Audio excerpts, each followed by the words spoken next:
הבאנו שלום, שלום, שלום עליכם. הבאנו שלום עליכם, הבאנו שלום עליכם, הבאנו שלום עליכם, הבאנו שלום, שלום, שלום עליכם, הבאנו שלום עליכם, הבאנו שלום עליכם, הבאנו שלום עליכם, הבאנו שלום, שלום, שלום עליכם.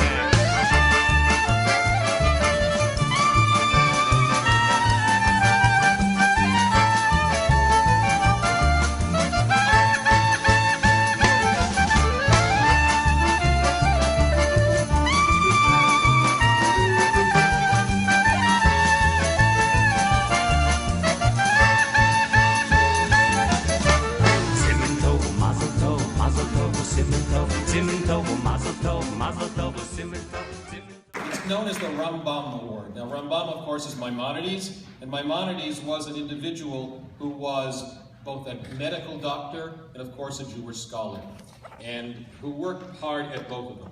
And I think the opportunity here is to honor you not only for the work that you, and I would say Nancy as well, do in your professions, but also on behalf of this community, but also the recognition that in growing in knowledge and commitment that you have a great deal to offer all of us. And so I'm pleased on behalf of the Board of Jewish Education to recognize you with the Rambam Award to Richard Becker on November the 2nd, 2014 from the Board of Jewish Education. I pray that this may serve to you as an ongoing part of your journey for greater commitment, knowledge, involvement. Mazal tov.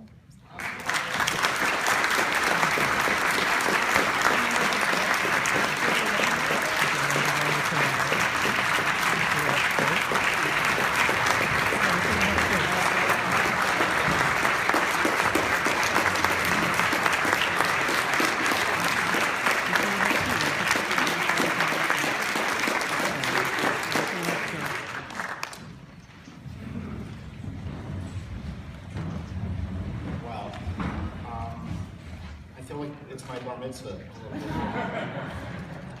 Thank you for your very kind words, Vernon, and many, many thanks to the Board of Jewish Education for this award.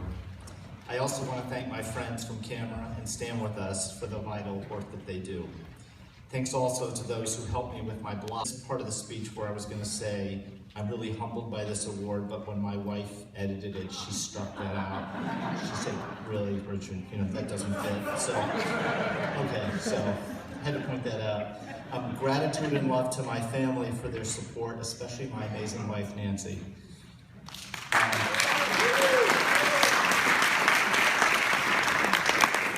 And I dedicate this award to the memory of my parents, Miriam and Arthur Becker, who taught by example the value of standing up for your beliefs. I've loved Israel ever since my first visit with my confirmation class in 1971. After I graduated architecture school in '79, I returned to visit Nancy, who was then working on a kibbutz. But it wasn't until the Second Intifada that my commitment to Zionism strengthened. By 2002, I'd become increasingly frustrated by how Israel was being portrayed in the media, often with falsehoods, double standards, or lack of context. Israelis were enduring a massive terror campaign with almost daily homicide bombings. There was the coordinated international campaign to delegitimize and demonize the Jewish state following the Durban Conference. At the same time, many American Jews had canceled their Israel travel plans, all of which angered me. So I called JUF's travel desk, who wasn't very busy. They weren't very busy, and I listed their help organizing a solidarity mission to Jerusalem with a few close friends. Some of them are in this room today. The visit impressed upon me how small efforts can have a major impact. Our group was thanked profusely by every Israeli we met, from our nearly empty hotel to members of the IDF to people on the street. It was an empowering experience. I returned to the US committed to changing how Jewish Americans view Israel. An audacious plan, for sure. I wrote an op-ed in the Chicago Jewish News describing our trip. I became active in camera and later Stand With Us, and began sending daily emails with news stories from a variety of sources to family and friends to better inform them. The subject matter included not only Israel, but also the Arab-Israeli conflict, anti-Semitism, BDS, campus politics, radical Islam, the UN, and US-Israel relations. My distribution list has grown over the years to include readers around the world, including writers, academics, politicians, thought leaders, and organization directors, and pro-Israel advocates across the political spectrum. Earlier this year, I switched to a blog format called Architect Guy, which you can Google if you want to find it, where I post a half dozen articles daily, and each morning an email goes out that summarizes that day's blog content. Just one email. So it'll fill your inbox.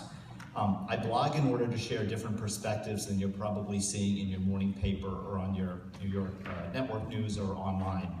Media influences us in many ways, but most concerning to me is how it drives public opinion on Israel and the Mideast. Public opinion, in turn, impacts elections and then government policy.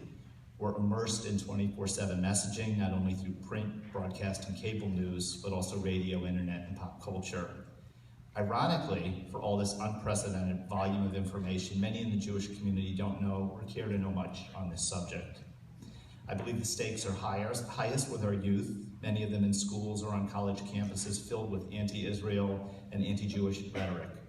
These same schools that pride themselves on diversity of race, gender, and sexual orientation may show little diversity of thought when it comes to Israel. In this politically correct environment, we're seeing pro-Israel voices silenced. And those students courageous enough to support Israel in the classroom may be verbally attacked or see their grades impacted adversely.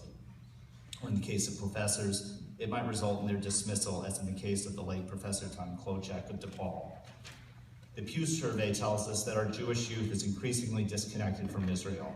Many don't even know the history of Israel and its struggles, nor 3,000 plus years connection to the land. Or they mistakenly think Jews are colonialists or occupiers, or that Israel is built on the ashes of the Holocaust. We need to do a better job educating our kids about their roots. Birthright alone will not solve this problem. It's my hope that Jewish organizations like BJE can work together to make students proud of their heritage and give them the tools for what they'll be facing. To be sure, some students' ambiguity or perhaps hostility on the subject mirrors their own parents' complicated relationship with the Jewish state. So this isn't happening, unfortunately, in a vacuum. Israel impacts American Jewry, whether they're aware of this or not, which is why I think it's so important that we all understand Israel's challenges. This theme of American Jewry's connection to Israel was well defined by Danny Gordis in a 2012 Tablet magazine essay, so I'd like to close by sharing a short excerpt. There was an era not long ago in which American Jews tiptoed around America, nervously striving to stay beneath the radar.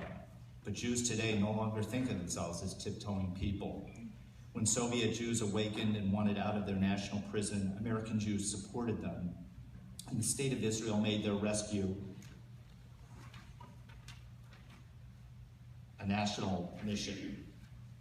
And American Jews were filled with unprecedented pride.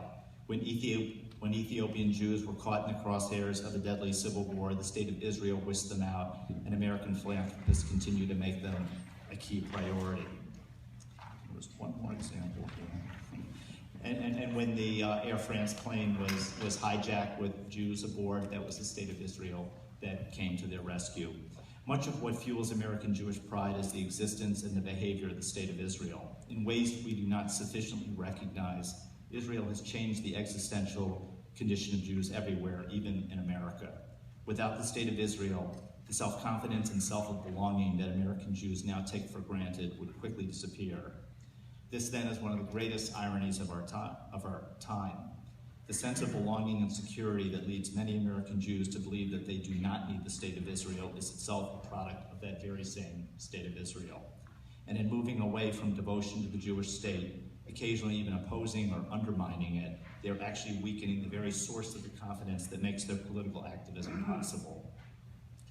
In other words, I think that Israel's future is your future. Let's work together to help strengthen and support Israel. We need each other. Thank you again for this honor and for the opportunity to speak with you today.